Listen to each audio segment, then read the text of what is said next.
एक छोटे से गांव में अंकित नाम का लड़का रहता था। अंकित बहुत ही शांत और समझदार था, लेकिन उसे हमेशा दूसरों से अपनी तुलना करने की आदत थी। स्कूल में वह देखता कि उसका दोस्त रवि कितनी जल्दी गणित के सवाल हल करता है। अंकित सोचता, मैं कभी रवि जितना तेज नहीं हो सकता, मैं हमेशा पीछे रहूंगा। फिर वह खेल के मैदान में जाता और देखता कि अन्या कितनी सुंदर चित्रकारी करती है। अंकित फिर सोचता, मेरी तस्वीरें कभी इतनी अच्छी नहीं होंगी। अंकित उदास होकर अपने कमरे में बैठा। तभी उसकी दादी आई और मुस्कुराई। उन्होंने कहा, अंकित देखो, हर किसी की अपनी ताकत होती है। रवि गणित में तेज है, अन्या चित्रकारी में, लेकिन तुम्हारे पास वह चीज है जो उनमें नहीं, तुम्हारा धैर्य और मदद करने का तरीका। अंकित ने दादी की बात सोची और अगले दिन स्कूल गया।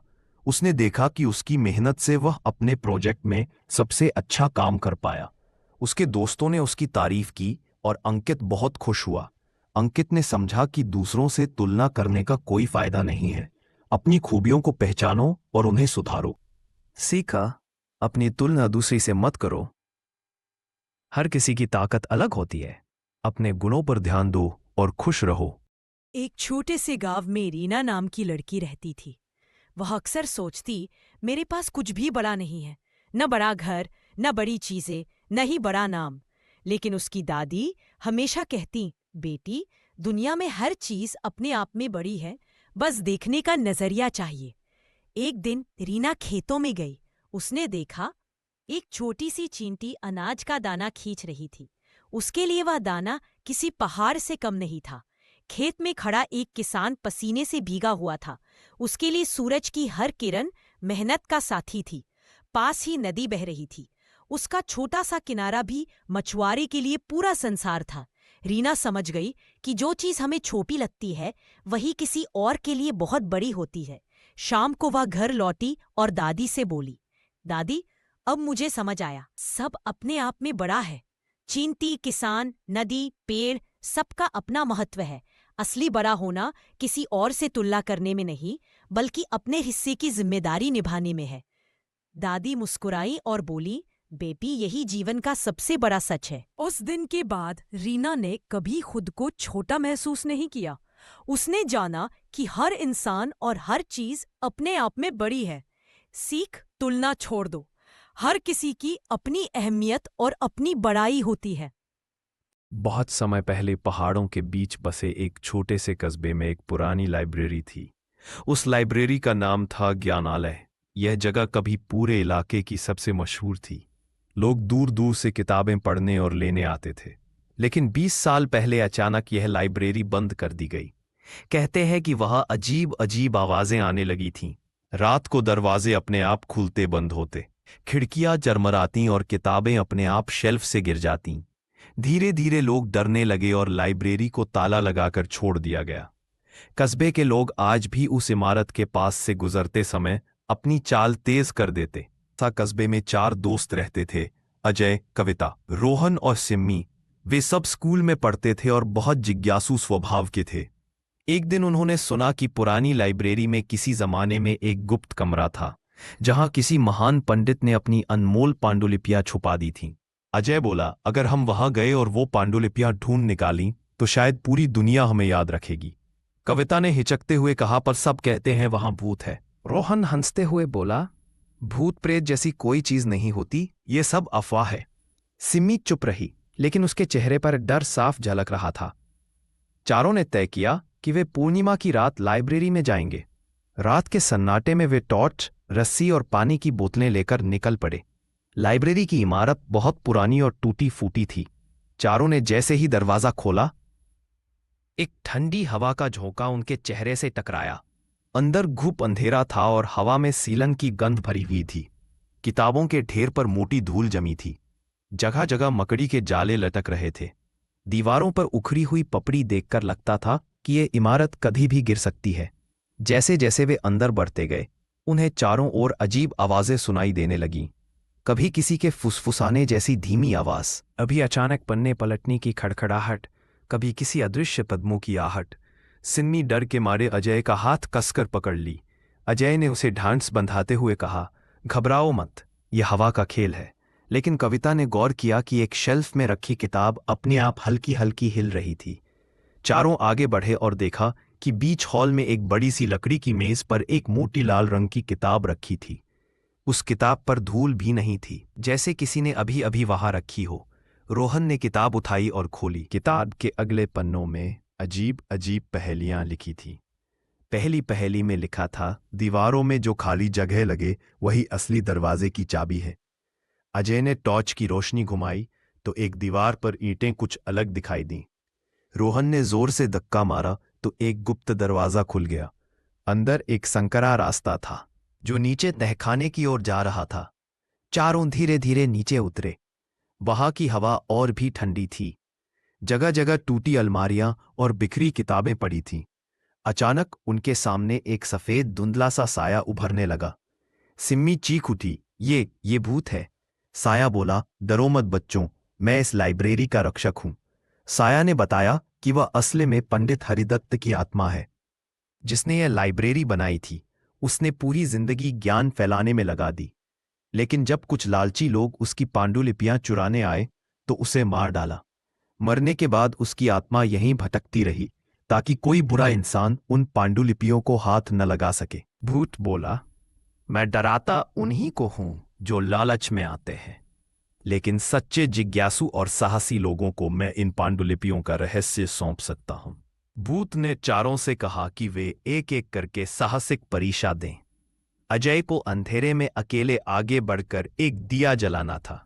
कविता को बिखरी किताबों में से सही पांडुलिपि ढूंढनी थी। रोहन को गिरती दीवारों के बीच से सुरक्षित रास्ता निकालना था। और सिम्मी को अपनी सबसे बड़ी डर, अंधकार और अकेलापन का सामना करना था। चारों ने हिम्मत दिखाई और अपनी अपनी परीक्षा पूरी की। भूत प्रसन्न होकर बोला, तुम सबने साबित कर दिया कि तुम सच्चे खोजी हो। यह मेरा ज्ञान अब तुम्हारा है। दीवार अचानक खुल गई और अंदर एक छोटा कमरा दिखाई दिया। वहां अलमारियों में पुरानी पांडुलिपियां, दुर्लभ किताबें और हस्तलिखित ग्रंथ रखे थे। भूत बोला, इन ग्रंथों में दुनिया की ऐसी बातें लिखी हैं जो आने वाली पीढ़ियों के लिए अनमोल होंगी। इन्हें संभाल कर रखना। चारों दोस्तों ने वादा किया कि वे इन पांडुलिपियों का उपयोग सिर्फ अच्छे कामों के लिए करेंगे। भूत ने संतोष की सांस ली और धीरे धीरे धुंध में विलीन हो गया। अगली सुबह कस्बे के लोग हैरान रह गए जब उन्होंने देखा कि पुरानी लाइब्रेरी के दरवाजे अपने आप खुल चुके हैं और अंदर का माहौल पहले जैसा डरावना नहीं रहा। चारों दोस्तों ने मिलकर लाइब्रेरी को फिर से सजाया और वहां बच्चों के लिए पढ़ाई और कहानियों का केंद्र बना दिया। अब कस्बे के लोग कहते थे, यह भूतिया नहीं बल्कि ज्ञान की लाइब्रेरी है। बहुत समय पहले की बात है। एक घना जंगल था जहां तरह तरह के जानवर रहते थे। उस जंगल का राजा शेर था। वह ताकतवर और गर्वीला था। शेर सोचता था कि उससे ज्यादा शक्तिशाली कोई नहीं है। एक दिन शेर जंगल में घूम रहा था। उसने देखा कि सारे जानवर उससे डरकर भाग रहे हैं। शेर ने गर्व से दहाड़ते हुए कहा, देखो, मैं ही इस जंगल का असली राजा हूं। मेरी ताकत के सामने कोई टिक ही नहीं सकता। पास ही एक बड़ा हाथी खड़ा था। हाथी शांत और समझदार था। वह शेर की बातें सुनकर मुस्कुराया, लेकिन कुछ बोला नहीं। शेर को यह अच्छा नहीं लगा। उसने हाथी से कहा, ए हाथी, तू क्यों हंस रहा है? क्या तुझे लगता है कि मैं जंगल का राजा नहीं हूं? हाथी ने धीरे से उत्तर दिया, राजा वही होता है जो ताकत के साथ साथ समझदारी और दया भी रखता है। सिर्फ ताकत से कोई राजा नहीं बन सकता। शेर को यह सुनकर गुस्सा आ गया। उसने सोचा कि हाथी को सबक सिखाना चाहिए। शेर उछलकर हाथी की पीठ पर चढ़ने लगा, लेकिन हाथी ने अपनी सूंड से शेर को उठाकर धीरे से जमीन पर रख दिया। शेर को चोट नहीं लगी, पर उसका घमंड टूट गया।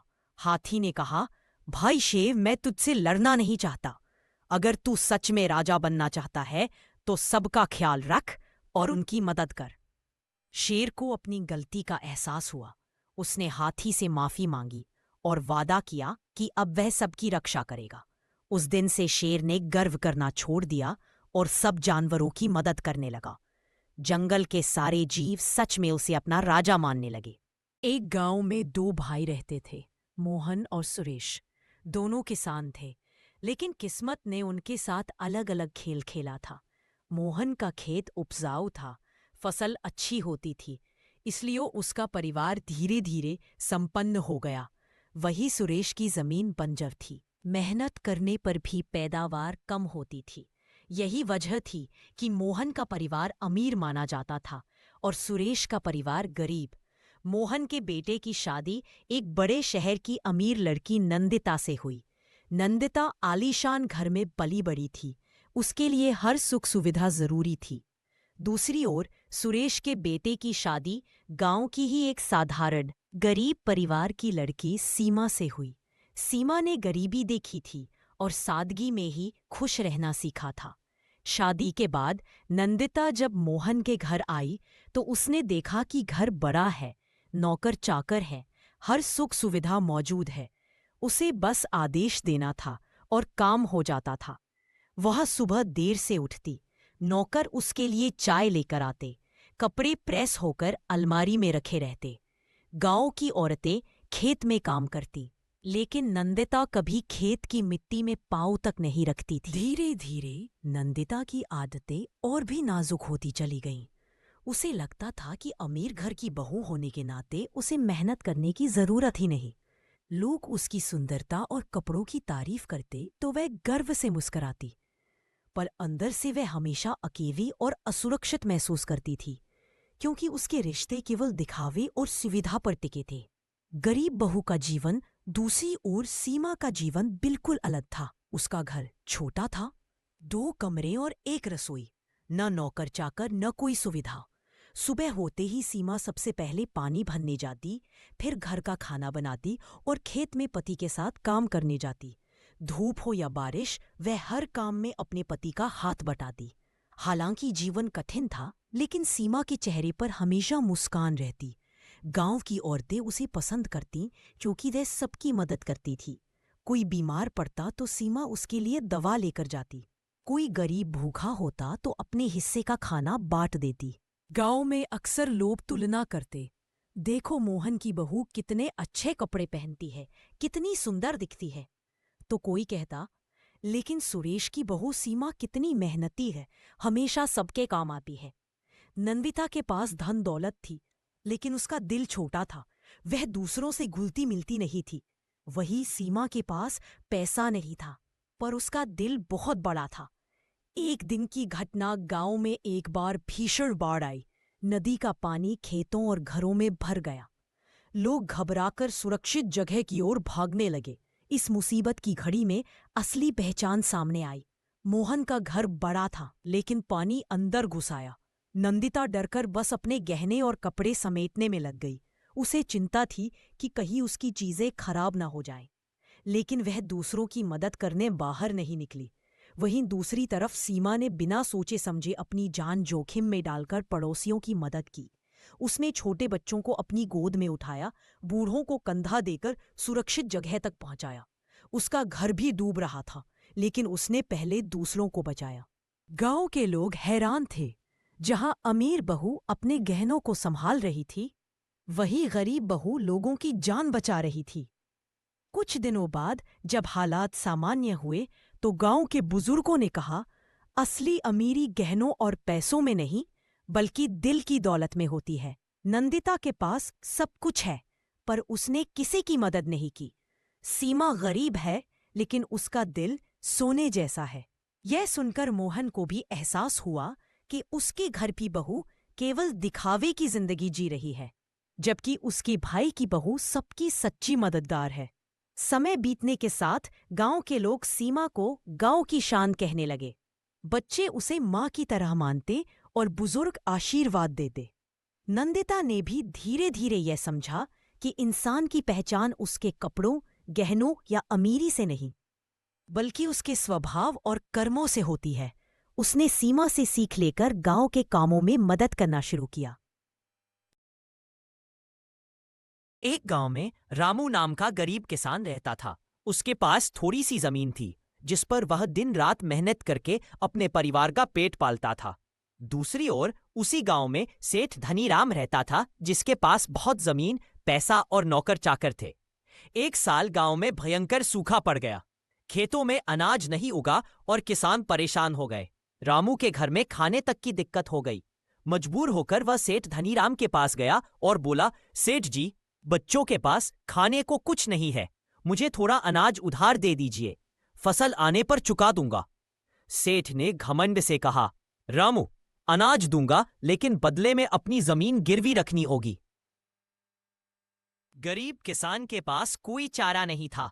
उसने आंसू भरी आंखों से हाँ कर दी और जमीन गिरवी रख दी। समय बीता और बरसात आई। इस बार खेतों में खूब अनाज उगा। रामू ने सेठ का सारा उधार चुका दिया और अपनी जमीन वापस ली। गांव वाले रामू की मेहनत और ईमानदारी की सराहना करने लगे।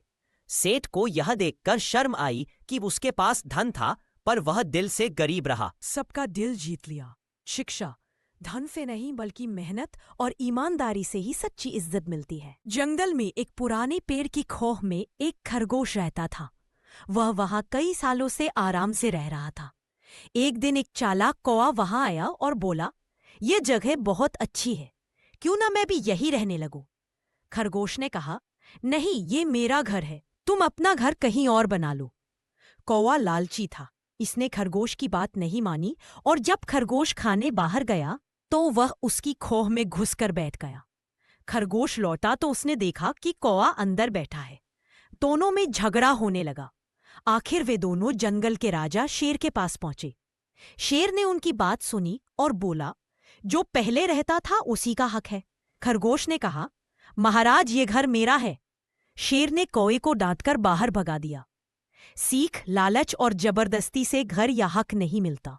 हक उसी का होता है जो मेहनत से कमाता है। एक बार की बात है, जंगल में एक शरारती बंदर रहता था। एक दिन वह गांव आया और देखा कि एक गुब्बारे वाला रंग बिरंगे गुब्बारे बेच रहा है। बंदर ने सोचा, अगर मेरे पास इतने सारे गुब्बारे होंगे तो सब जानवर मुझे नेता मानेंगे। वह चुपके से गुब्बारे उठाकर भागा, लेकिन जैसे ही वह पेड़ पर चढ़ा, गुब्बारे शाखाओं में फंस गए और फटाक फटाक फूटने लगे। बंदर डर कर नीचे कूदा और सब जानवर हंसने लगे। गुब्बारे वाला बोला, बंदर भैया, चोरी से कुछ नहीं मिलता, मेहनत से सब कुछ पाओगे। बंदर को अपनी गलती समझ आई। अगले दिन वह गुब्बारे वाले की मदद करने लगा और इनाम में उसे एक लाल गुब्बारा मिला। अब वह खुशी से जंगल में कूदता फिरता था, पर इस बार ईमानदारी के साथ। सिख, ईमानदारी से मिला छोटा सा उपहार भी चोरी से मिले बड़े खजाने से अच्छा होता है। जादुई कागज की कहानी। एक छोटे से गांव में रीना नाम की एक लड़की रहती थी। उसे चित्र बनाना बहुत पसंद था, लेकिन उसके पास अच्छे रंग और कॉपी नहीं थे। एक दिन उसे पुराने संदूक में एक अजीब सा चमकता हुआ कागज मिला। जैसे ही रीना ने उस कागज पर फूल बनाया, सामने बगीचे में वैसा ही असली फूल उगाया। वह हैरान रह गई। उसने पेड़ बनाया तो बगल में पेड़ खड़ा हो गया। अब वह जो कुछ भी बनाती हकीकत बन जाता। शुरू में रीना ने इस जादुई कागज से खिलौने, किताबें और फलों के पेड़ बनाए, लेकिन धीरे धीरे पूरे गांव के लोग उस पर निर्भर होने लगे। एक दिन कागज ने चमकना बंद कर दिया और उस पर लिखा दिखा, जादू सिर्फ भलाई के लिए है, लालच के लिए नहीं। रीना ने सबको समझाया कि मेहनत से ही असली खुशी मिलती है। फिर से कागज चमक उठा, पर रीना अब उसका इस्तेमाल सिर्फ दूसरों की मदद के लिए करने लगी।